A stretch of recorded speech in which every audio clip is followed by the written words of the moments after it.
Bonjour. Aujourd'hui, j'ai envie de vous parler d'un mot. Un seul mot. La liberté.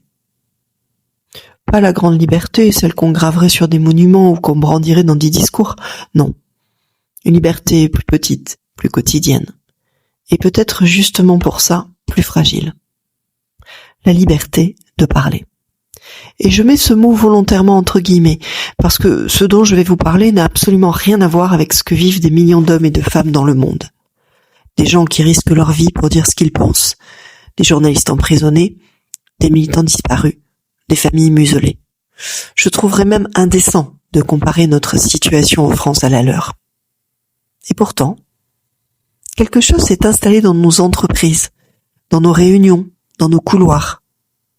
Quelque chose de discret, de silencieux, mais de bien réel. C'est le règne du politiquement correct. Des mots qu'on évite parce qu'ils seraient clivants, des critiques qu'on enveloppe dans du coton, des feedbacks tellement édulcorés qu'ils ne veulent plus rien dire. Une peur permanente de déranger, de heurter, de froisser. On ne dit plus ce travail est à refaire, on dit il y a quelques axes d'amélioration à explorer. On ne dit plus votre communication pose problème, on dit peut-être que la façon de formuler pourrait évoluer. On n'ose plus dire que non, arriver systématiquement en retard ce n'est pas anodin, ou que oui, un simple merci en fin de journée ça compte. À force d'habiller les mots, on finit par ne plus rien dire. Et ce n'est pas rendre service à qui que ce soit. Je vais être précise parce que ce sujet est souvent mal compris ou mal utilisé. Je suis la première à avoir toujours défendu en tant que manager et en tant que consultante l'importance du respect de l'autre, l'attention portée aux mots, le fait que la façon de dire les choses compte autant que ce que l'on dit. Et ce n'est pas ça dont je vous parle. Je ne parle pas de revenir à un management brutal, cassant, humiliant. Ces temps-là, ce management d'une autre époque, autoritaire et méprisant, n'a pas sa place ici. Non. Ce dont je parle, c'est autre chose. C'est de cette confusion progressive entre bienveillance et silence, entre respect et évitement, entre attention aux mots et peur des mots. La bienveillance n'est pas l'absence de vérité, elle est la façon humaine de la dire. Il y a quelques semaines, lors d'une consultation, une manager m'a dit, et je vous cite presque mot pour mot ce qu'elle m'a dit, « Mais Valérie, si je fais une remarque sur son travail, il va démissionner ou se mettre en arrêt maladie. » Je me suis arrêtée un instant. Pardon ? Mais à quel moment on en est arrivé là ? À quel moment le simple fait de faire son métier, c'est-à-dire accompagner, corriger, orienter, exiger, est-il devenu un risque, un danger, presque une faute ? Ce que cette femme décrit, c'est une forme de peur. Mais pas seulement la sienne, c'est une peur collective, diffuse, qui s'est installée dans nos organisations. Une croyance implicite selon laquelle le feedback est une agression, que la correction est une blessure, que l'exigence est de la maltraitance. Et à force de croire ça, on n'ose plus rien dire. Et quand on ne dit plus rien, on ne manège plus, on gère, on contourne, on espère que ça se règle tout seul.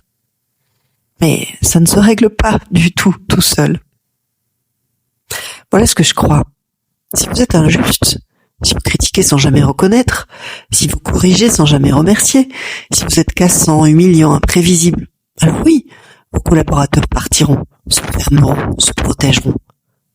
Mais si vous êtes juste, si vous savez à la fois dire merci et dire ce qui ne va pas, si votre équipe sait que vous la voyez vraiment dans ses réussites comme dans ses difficultés, alors vos collaborateurs vous suivront, même dans les moments inconfortables, surtout dans les moments inconfortables.